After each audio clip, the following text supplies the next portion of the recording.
L'intuition, c'est une connaissance éclatante. Là, boum, à l'instant T, je sais. Comment, je sais pas. Pourquoi, je sais pas, mais je sais. Donc, il y a forcément une autre dimension derrière l'intuition. Pour moi, l'intuition, c'est un tunnel souterrain VIP à l'autre univers, à un autre monde invisible.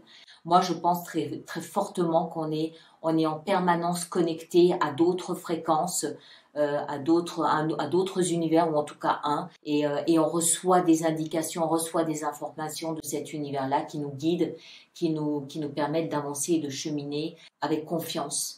Et puis avec le plus de sérénité possible.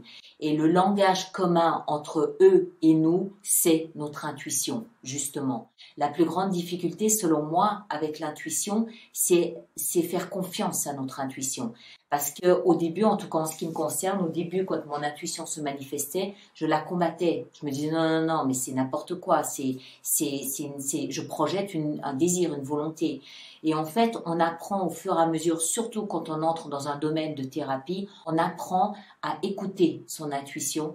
Un travail intuitif, c'est plus la passation d'un message que je perçois à travers les cartes qui me sont données. Parce que je ne les choisis pas, elles me sont données. C'est pour ça que le choix du jeu de cartes est essentiel, parce que d'un mois à l'autre, le jeu sera différent, les illustrations sont différentes, évidemment. Mais l'association entre l'image et la vision qui m'apparaît au moment où je rentre dans la lecture, c'est ce qui va déterminer la lecture en elle-même, c'est ce qui va déterminer le message. Je me sens guidée dans ce travail. L'intuition, c'est quelque chose que nous avons tous. Après, la plus grande difficulté en ce qui concerne l'intuition, c'est de l'accueillir, de ne pas la bâcher et puis lui faire confiance, l'écouter, la suivre. Dans la vie de tous les jours, notre intuition peut nous être extrêmement utile.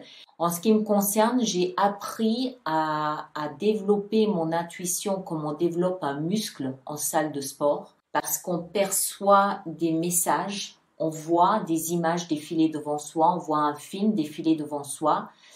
Au début, on rejette tout ça en se disant non, c'est une projection de mon conscient, c'est une projection de ce que je veux, de ce que je voudrais voir ou voudrais entendre. Et petit à petit, surtout avec le feedback des personnes qui sont en face de soi, on comprend qu'en fait non, il y a un message.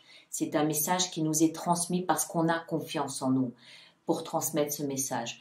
Mais il faut faire confiance à ce qu'on ressent, à ce qu'on perçoit, à ce qui se passe en soi et le retransmettre le plus fidèlement possible.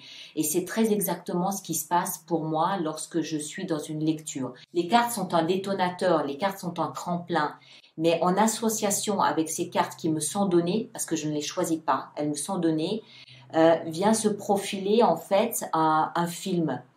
Des images qui se succèdent avec des ressentis qui se succèdent. Et tout ça mis ensemble, surtout avec l'ouverture de l'intuition, c'est ce qui vient concrétiser, se matérialiser sous la forme du message mensuel que délivre Alice Nicolas.